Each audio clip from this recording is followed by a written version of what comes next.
In the previous lecture, we discussed how we can detect whether drag and drop is supported by a browser or not. Now in this one, we'll be moving ahead and we'll be creating a draggable element and registering the first event, that is drag start. So how we'll be doing that? Now here you can see that I have got one image, HTML5.png with this ID, and the point to note over here is I have set the draggable attribute to true. The other image that I'm having is a drop zone image. So this div that we have over here is a drop zone. Now by drop zone I mean that any draggable element can be dropped in this zone. And obviously we have our paragraph status message.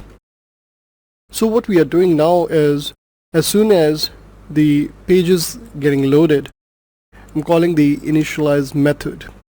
Now this method, when called, first of all checks whether the drag and drop is supported or not. If it is supported, then it updates it saying using HTML5 drag and drop. The next line that you see over here is actually registering an event listener.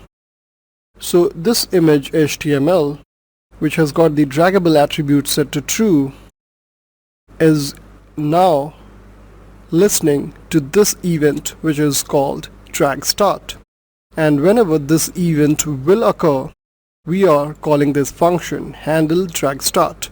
Now handle drag start is updating the status message with this value saying drag started.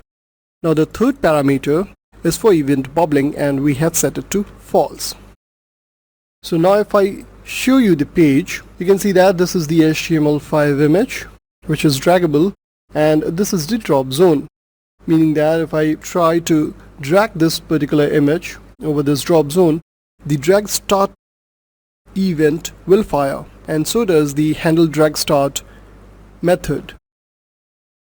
There you go. As soon as I try dragging it, you can see that the status message says drag started over here. So in this one, we have seen how we can define a draggable attribute, a drop zone, and how we can listen or add to an event listener for drag and drop.